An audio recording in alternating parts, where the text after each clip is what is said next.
Le yoga et la connaissance spirituelle, vous savez ce que c'est? Alors, on va donc chercher à découvrir cela dans cet autre numéro de Dash Echo. Bonjour à toutes et à tous et merci de nous retrouver pour ce nouvel épisode. On va donc en parler avec Sa Majesté Ernest Nkongo. Il est chef de 3e degré du village Ngondo. C'est dans l'arrondissement de Loum. Il a accepté de nous recevoir et de répondre à nos questions. Bonjour monsieur et merci, bienvenue. Bonjour madame. Alors Sa Majesté, ça se passe bien dans le village? Oui, ça se passe très bien, très bien. Sauf que l'accès au village est complètement difficile. Oui. Ouais, donc, et puis nous sommes déjà en saison des pluies. Arriver chez nous, c'est une vraie gageure. Alors aujourd'hui, on parle du yoga et de la connaissance spirituelle. On a l'impression d'être dans un monde parallèle. Non, pas un monde parallèle. Vous savez, le yoga fait partie de l'existence humaine. Ou de l'existence tout court. Donc, ce n'est pas un monde parallèle. Oui. Je ne sais pas ce que vous insinuez par parallèle.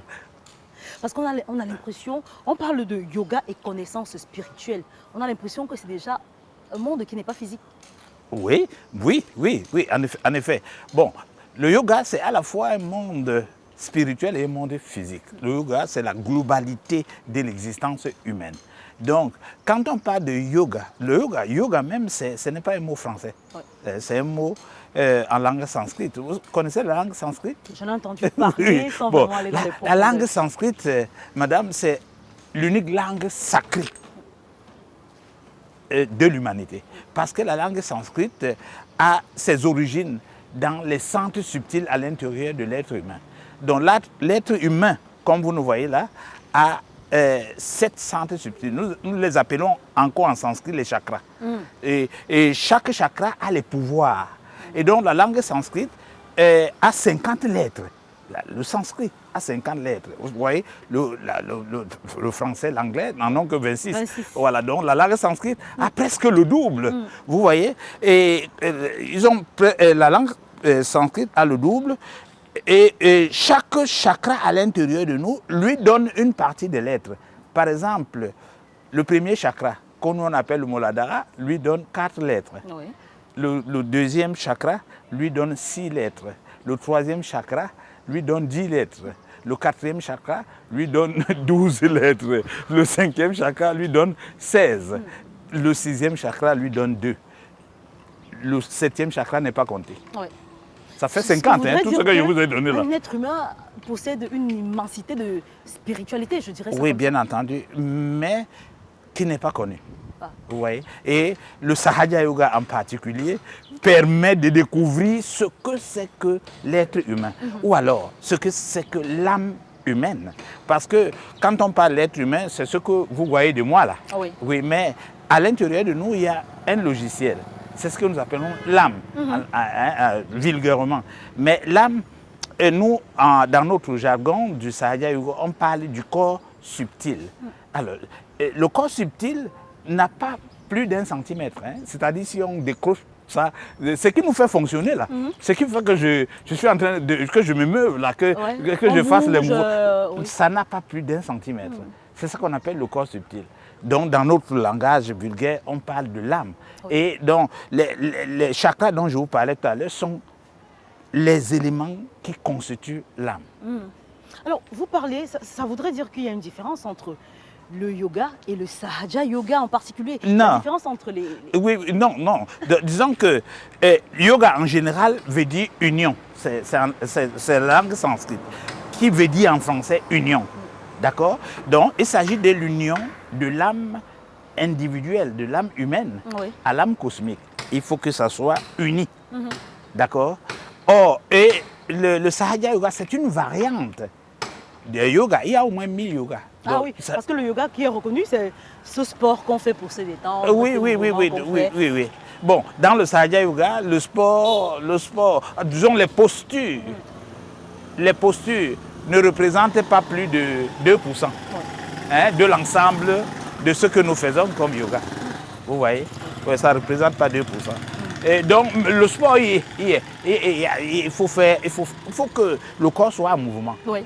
Il faut que les organes fonctionnent bien. Il faut que les artères et tout ça, parce que les énergies y passent. Il faut que ça soit en santé. Alors, Donc il faut le sport. Tout petit, vous parlez sport.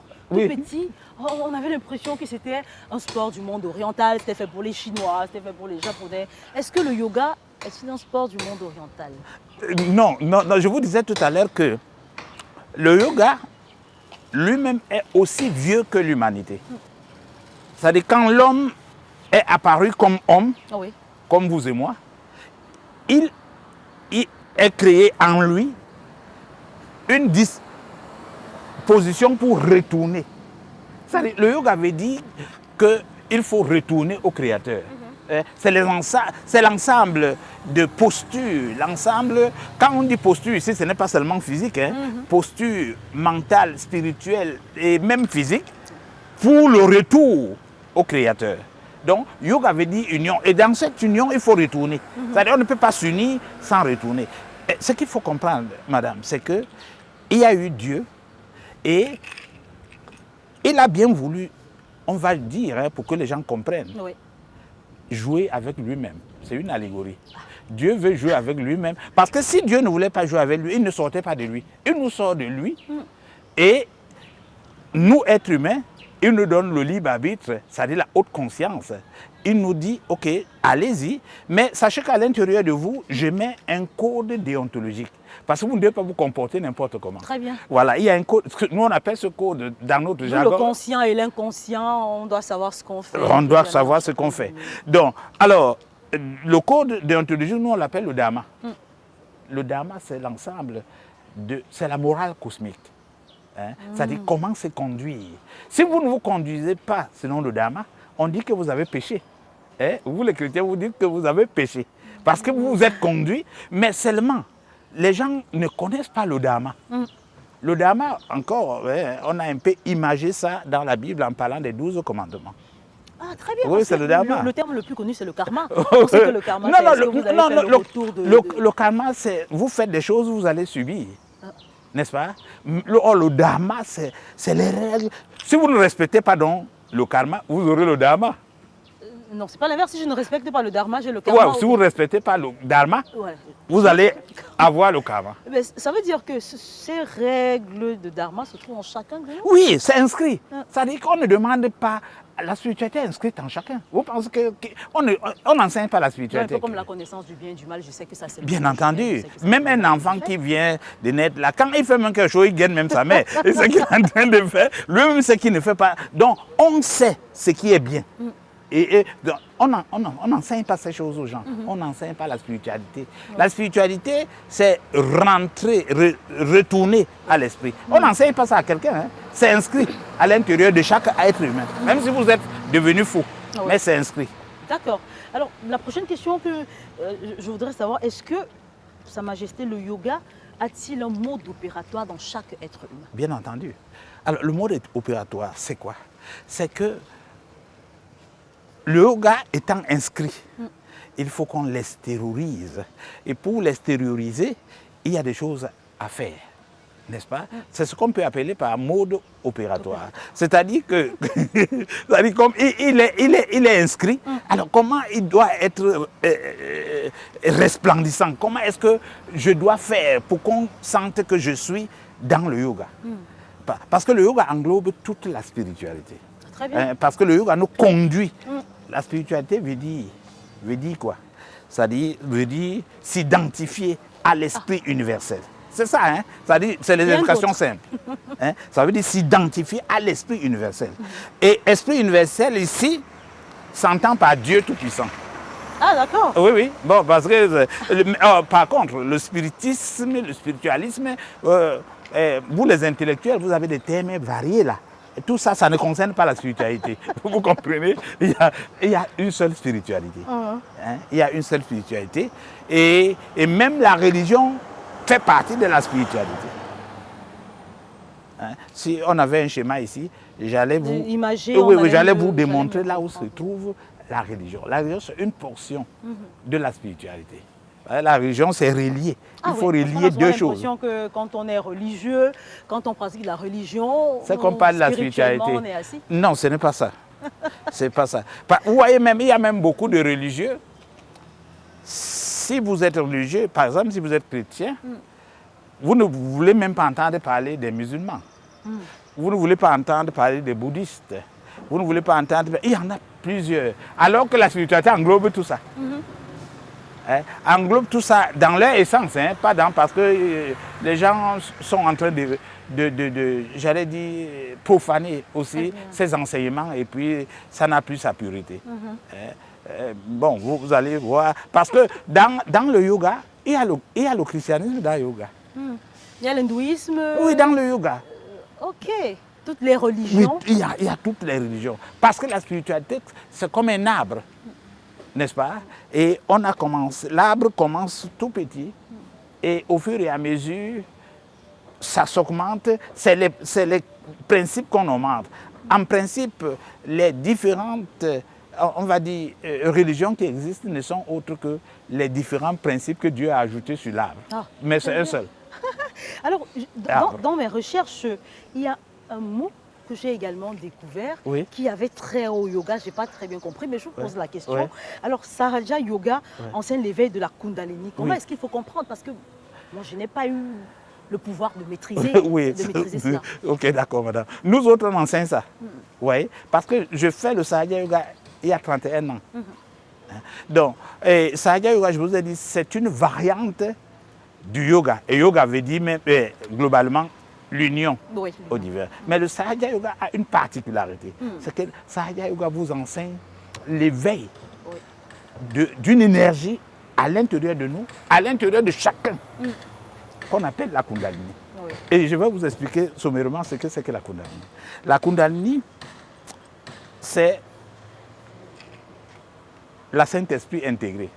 C'est-à-dire quoi? Et pourquoi vous dites la Saint-Esprit? La Saint-Esprit, parce que c'est une énergie féminine. Parce que dans la Trinité, il y a, les chrétiens disent Dieu le Père, Dieu le Fils, Dieu le Saint-Esprit. Oui, non. C'est comme s'il n'y avait pas la femme dedans. Non, non, il ne peut pas avoir un enfant sans femme. Même dans le monde spirituel, c'est ce qu'il faut retenir. C'est impossible. Il vaut mieux dire Dieu le Père, Dieu la Mère, avant que le Fils ne vienne. C'est les deux qui étaient d'abord. Il y a Dieu le Père. Parce que c'est une seule énergie qui a fait en sorte que tout ça soit. Alors, le fait de dire Dieu, le Saint-Esprit, bon, la spiritualité n'est pas créée avec le français. Je vous parlais tout à l'heure que la langue de la spiritualité, c'est le sanskrit. Alors, quand on dit Dieu, le Saint-Esprit, non, c'est très grave. Parce que c'est comme si il n'y avait que tout. Que masculinité. Tout masculin. Dieu Père, Dieu Fils, Dieu Saint-Esprit. Oubliant qu'il faut une femme pour que... Et je vais même vous dire, c'est quelque chose que tout le monde constate. S'il n'y a pas le féminin et le masculin, le monde n'évolue pas, ça s'arrête. Vous comprenez? Et il y a Dieu s'est fait d'abord lui-même Dieu masculin, il y a Dieu féminin pour que le monde puisse procréer, continuer, évoluer. Et il y a eu donc le Fils qui est le symbole de la procréation.